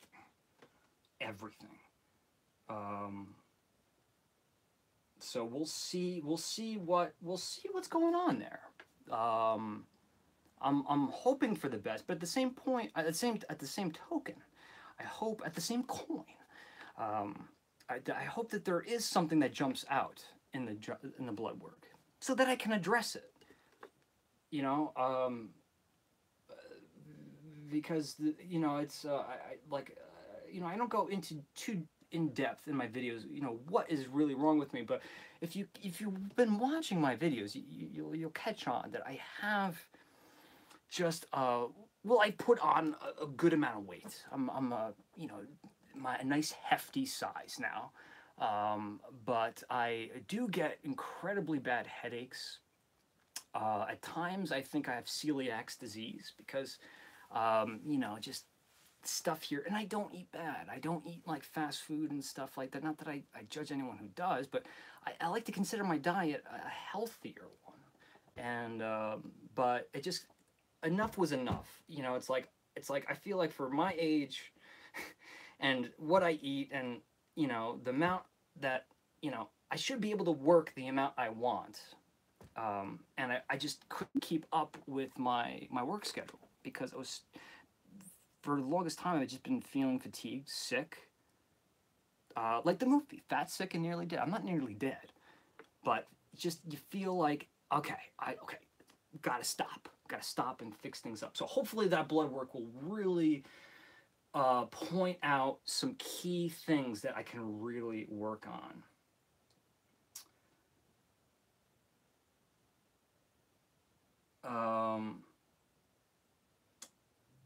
The Truman Show, Eric. Yeah, but The Truman Show is a fantastic film. And that's where you live, huh? Adam the Woo did a video out there. Adam the Woo. Hashtag Adam the Woo. Not a sponsor. What about Elsa? Says Cookie Hill. I will keep her. Well, Elsa's going to be with me. So the problem with the Elsa's not... The reason why she's been not with me on my travels, I think I've said this before, and I apologize if I'm repeating myself, but she does not like the car. And it's not like she's afraid of it. Well, maybe she is. But she just gets sick. No matter how frequently and how short the duration of a little trip in the vehicle, like if I put her in the car and drive for 5 minutes, she will get sick. And the whole point of... Not the whole point of Elsa. I bought a dog because I wanted a puppy dog. I wanted Elsa, and I love Elsa to death. But I wanted her to travel with me, so I have to just keep working on it, seeing what is really wrong with her, why she doesn't like the vehicle. Hopefully she will be joining me by next year when I go to Santa's Village. Oh, it gets me so excited to think about that. When I go to Santa's Village and I do my rounds of all my Christmas things in the Northeast, or if I get to go out west, hopefully she'll be starting to come along with me. But as a state right now, she really is still a puppy. She's 9 months. She's barely potty trained. When I say barely, she's not. She'll go outside. But then if she wants to take a squirt somewhere on the floor, she just does it. And you can't get mad at her. You can't get mad at the thing. She's like this big. She's like this big, and she looks like a Muppet. You can't get mad at something like that.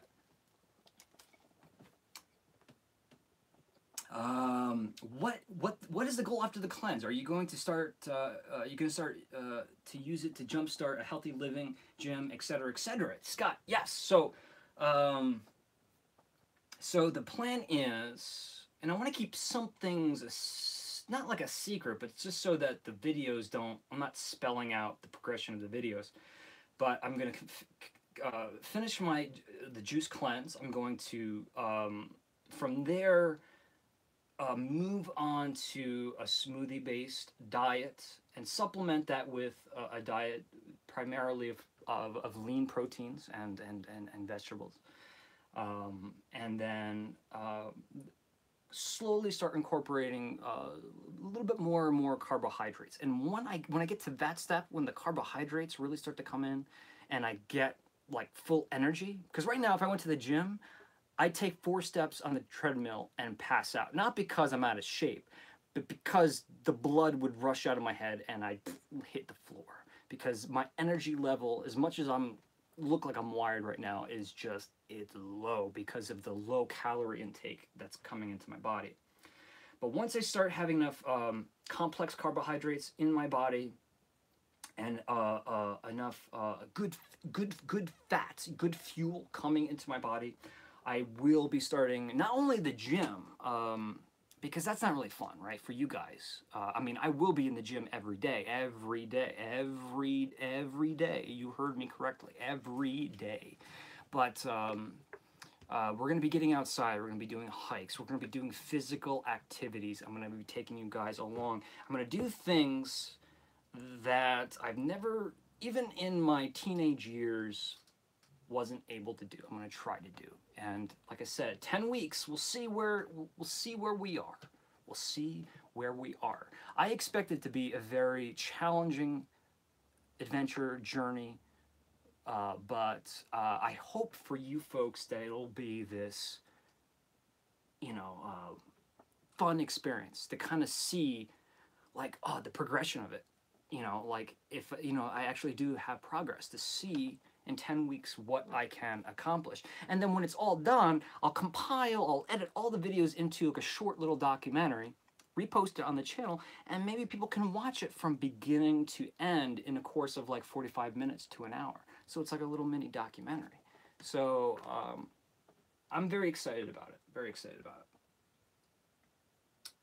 So Angie Clementine says, I go to the endocrinologist too for thyroid issues. That's one of my concerns. Every time I've had my blood taken, they said that my thyroid, there are no issues.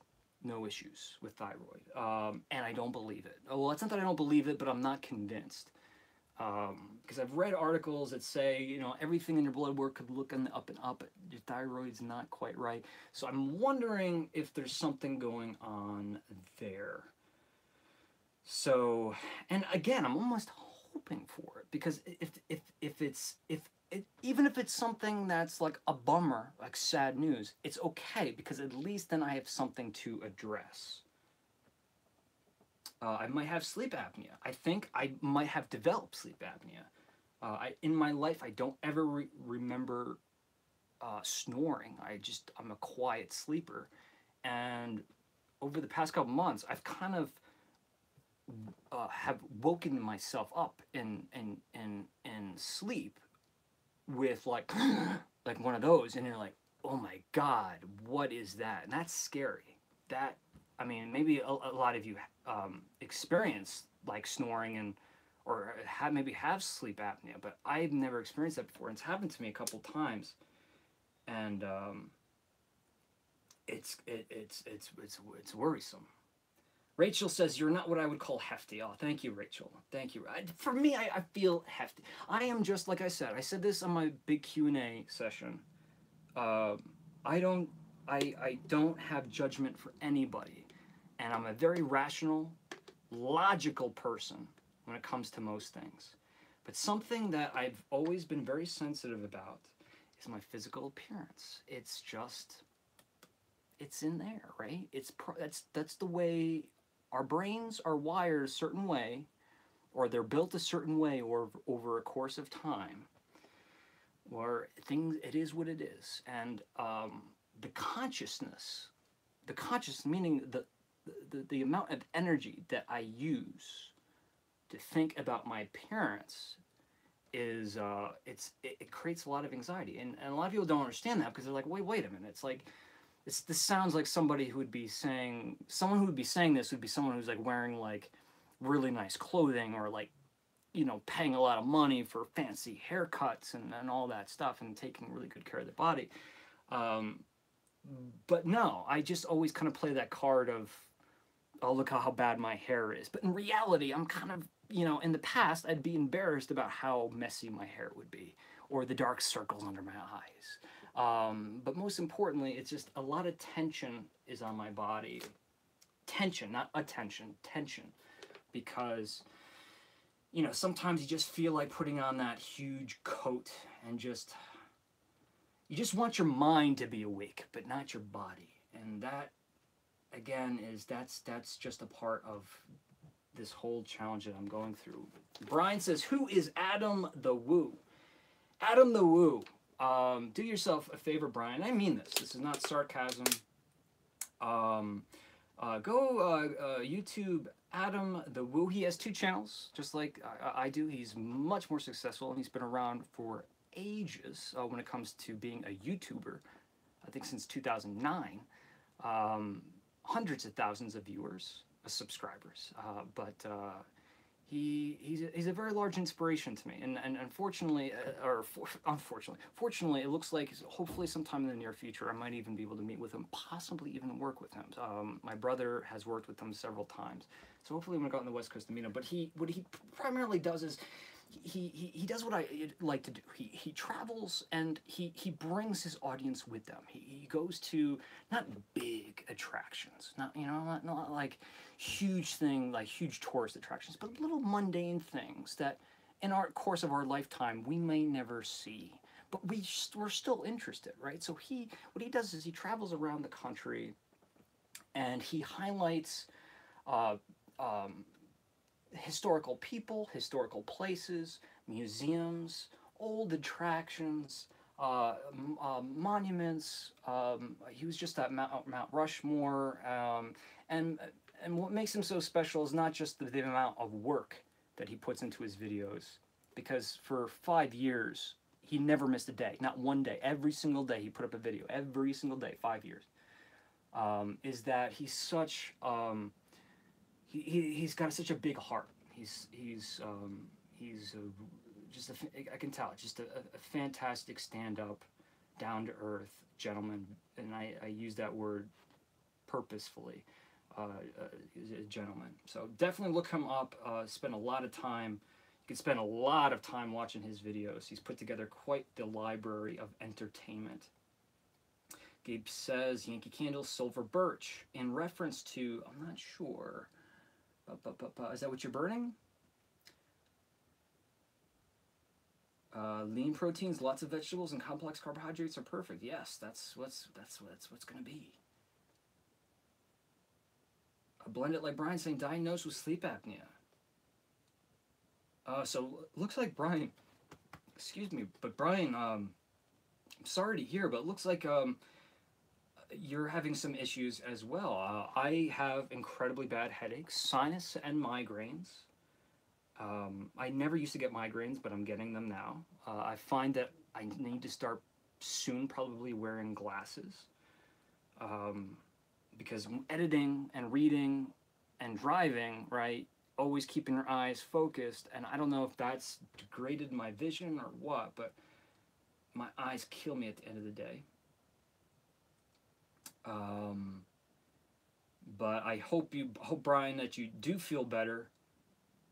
Could be Cookie says it could be blood sugar. I mean, yeah, I mean it could be as simple as that. It could be simple as something equivalent to that.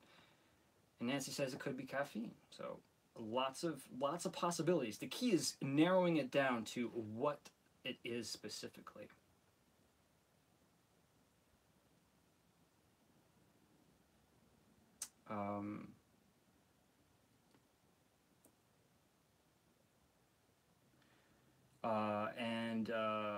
Anne-Marie says anxiety is awful. It is. And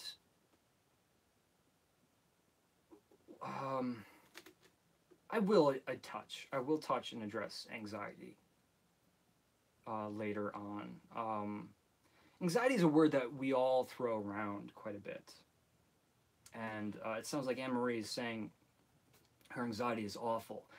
And I know exactly where you are. And you know, it's kind of like when people use the word depression. You know, it's like, oh man, I'm so depressed, I didn't get those tickets for that concert.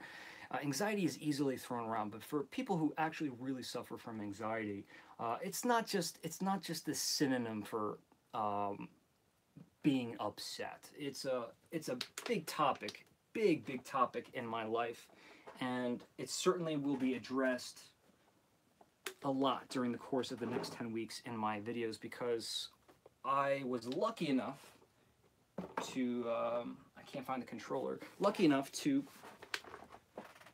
be born or develop, whatever, however you want to look at it, anxiety throughout the course of my life. It's exciting. It's not exciting. It's awful. But I'll share how I deal with it, some of the practices, how I dealt with it throughout my life, and how it continues to change and morph my life, and how I try not to let it get in the way.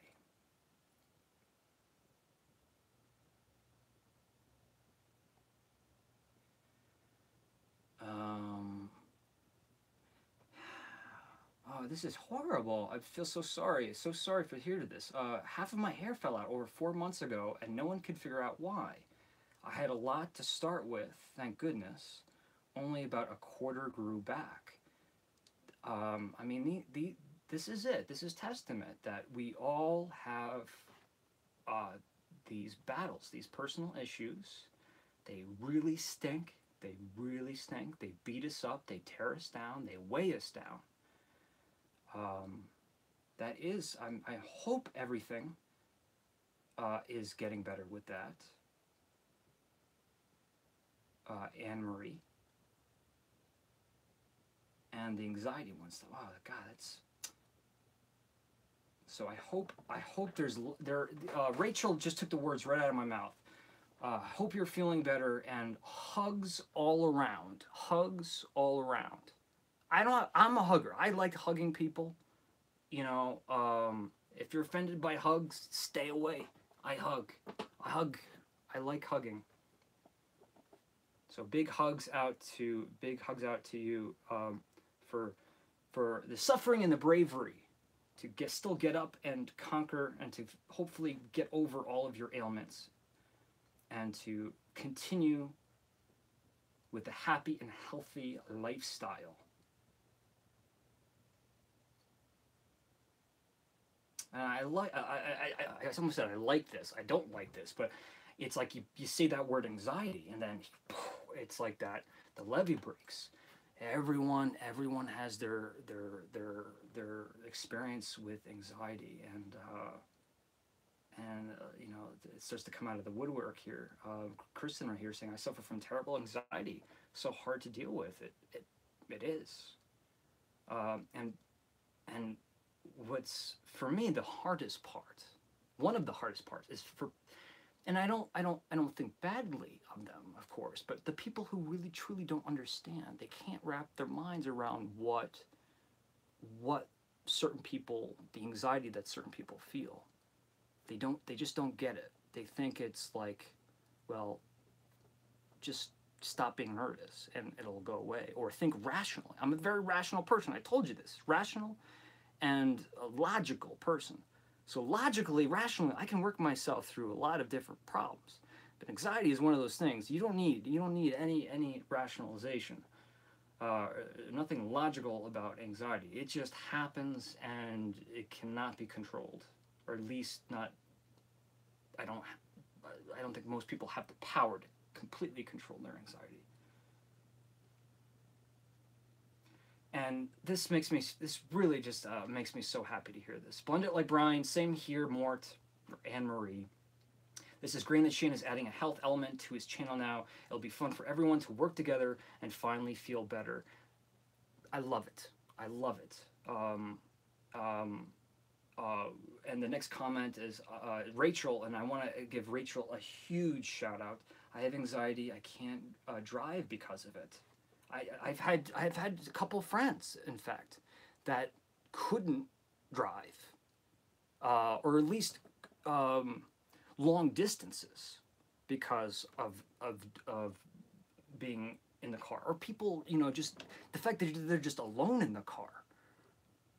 So I can't relate to that because I spend a lot of time in the car by myself, but I definitely know of a lot of friends who dealt with the same thing. But Rachel, if anyone out there who doesn't know Rachel, and all of the administrators, which I have to get like emails. Remind me, Rachel, we need like emails, way for me to contact everybody. And so because I feel like a lot of some of the administrators, I know, I mean, we talk all the time, but I really don't know. I want to know you guys, the administrators, but Rachel is the moderator of the Candle Enthusiast, official Candle Enthusiast Facebook fan page. And it's not just about candles, it's a broad canvas of jokes and humor. You know, it's not run by me, it's run by the fans, Rachel, the administrators. But there's a separate section called something along the lines of living enthusiastically. Big shout out to Eric for naming it that. So if you're going through kind of something that I'm going through, maybe it's not a weight loss thing, or maybe it's anxiety, or maybe it's a loss of a loved one, a pet, a family member, anything, any hurdle, obstacle that you're going through. To me, that is in the container of health. And if you have anything to share, or if you have a hand to extend, I highly recommend and would very much appreciate if you come visit over to the Candle Enthusiast Facebook group. Request to join. We'll make sure that you're not a criminal. Just kidding. And then strengthen our communication. Not just me and you, but all of us. All of us. Let's keep this community. Community sounds like a cult. I don't know if I want to call it community, but let's call it this bubble of enthusiasts. I'm going to go with the bubble, because the bubble sounds playful. Bubble, like Sweet Nothings, Yankee Candle bubble of enthusiasts. Let's keep us together. Let's keep getting bigger. Spiral out. Keep growing. And I love this. As I'm talking, we have so many folks sharing their personal stories. So thank you so much for joining today. I do wanted to throw out a few things. It's something I have to do. You guys hear it. Those who join every week have to hear it every week. I apologize, but it's something that's kind of protocol. Patreon.com. What is Patreon.com? This is a great way. This is a great way. If you're ever trying to figure out a way how you could say, you know what, if maybe if everyone threw in $1, Shane could go and do like another Lizzie Borden episode, right?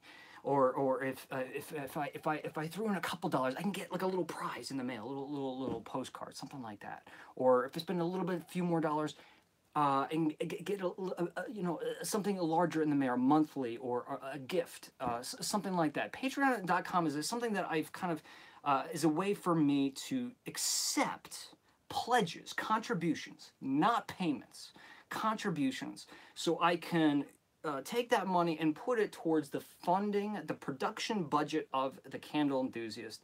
And the more people who are part of the Patreon page, it's patreon.com/thecandleenthusiast, the more we can do. And right now there are so many loyal folks. Some people, come in for a couple months and then they have to leave. That's perfectly fine. Some people, hey, like, if you could give a penny, you can't on Patreon, unfortunately. It has to be $1 or more. But if you could give a penny, that is awesome. It's just, I think the important thing is there is a way. If you would like to contribute to the Candle Enthusiast, not me sitting here chatting, not for things like this, but for the continued adventures, the price of admission of driving and traveling and hotels and attractions, things like that. I'm trying to really pool up the money that's coming in together for big time summer things. And of course, the big time of the year, is all throughout late summer through the Christmas season. But this summer is going to be hopefully really fun, because I'm kind of like skipping spring. I'm kind of just cutting to the chase and going right into summer activities. So patreon.com if you choose to throw in any contribution at all, but trust me, you never, ever, ever will ever have to pay a dime, a nickel, a penny for any of my content. My content is for you to watch for free, forever, forever, always free. Keep that in mind at all times. My content will always be free. And to truly support me, all you have to do is watch. But make sure you subscribe, though. Make sure you subscribe. Also, one more shout out to the Rachel and the Candle Enthusiast Facebook group. Make sure you become a part of that. It's a great way to keep on top of what's happening. You know, like, God forbid if I can't make a Sunday, it's a good way to like say, oh, is Shane going live Sunday? Or if I do a spontaneous live, somebody can go on there and be like, oh, check out YouTube, Shane's live, Shane's live. So you can get those notifications. What else do I promote? My social media. We're getting close to Instagram. I'm almost close to 1,000 followers. I'm not a huge Instagram person, but I think I would be. I think I would be if we could build up a little bit more of a following. I'm gonna start trying to get more videos, like really short videos, and putting them up on Instagram. So if you're not following me on Instagram, that's gonna be candle.enthusiast. Candle.enthusiast. Twitter, yeah, you can follow me, but yeah, until the day where I, you know, feel like I could really reach out to people. Like I've reached out to bunch of people via Twitter, and it's just weird. I haven't been bitten by the Twitter bug yet, but Instagram I love. So check that out. Big shout out to my last video that I posted last night. It really truly would mean a lot to me if you check that out. Putting a lot of myself on the table for all you guys to see, and it's absolutely my pleasure. But I hope it's something that catches on and that really becomes, it adds to the dynamic of the Candle Enthusiast channel, so people understand that it's not just about sitting down and talking about candles all the time, that we can do many different things and we can do them all together. And we should, after this live vlog, have 10,000 views on this channel, so, which is, excuse me, has been the goal. So that we can start things like super chats. Next time we talk on this channel, we might be able to do super chat, which is another way for you to contribute and pledge some money. But we can do fun things with that, because we can do like 1 penny, 2 penny, 3 penny, stuff like that. But we could also pool money for very specific projects, like if we want to do a wine tasting on one Sunday, where we can all throw in $1, and we can, on the following weekend, we can have a wine tasting. I could share a lot of my knowledge, my know-how with you, or anything we want to do, a candy tasting test, I don't know. Keep things fun, keep things fresh. All that really matters is that I deeply appreciate and deeply emotional that you guys are still there. You're still there. You're still there after all of this time. Continuing with the support. It's weird. It's weird to think that, like, every time I sit in front of this camera, there's people there who tune in and watch me, and numbers is not an important thing. The fact that even if one person showed up and had something and was interested in something I had to say always means a lot to me. So thank you dearly. It may sound redundant because I say thank you all the time, but I really want you to make sure that it sinks in, that you guys really are helping me. You're giving me so much happiness in my life. You're giving me an outlet to have a fun, happy, very productive, very challenging, but very productive, active life. And I feel like this could be a thing. That this Candle Enthusiast dream, I can keep bringing it one step higher, and, if I think about, like, flashback 3 years ago, and think how miserable I was, and, like, how I just longed to like sit down and like draw a picture, but I didn't have a spare time to be creative. And now I can get up every day. I have to work, but work is nothing as long as, for me, work is nothing as long as I can be creative every day. And to have your hand on my shoulder, a pat on the back, your support, especially when it's long-term, you know, I feel it here, choke up. I feel it here. My eyes want to water up. It really does make me emotional. So thank you so much. Everyone, have a fantastic Sunday. Everyone, we're going to get healthy. Anyone who wants to join me on my journey on a healthier lifestyle, living enthusiastically, now on the main channel, The Candle Enthusiast. Tell your friends, share the video, Let's grow, people. Let's spiral out. Keep growing. Let's ride this spiral to the end. Who knows? Let's ride this spiral to the end. We may just go where no one's been. Huge shout out. Huge shout out. I'll give a huge thumbs up and like emojis galore to anyone who can name that reference. Thank you so much for watching. We'll see you guys very soon. Hopefully we'll have a spontaneous vlog this week. I think we will. Have a good one, folks.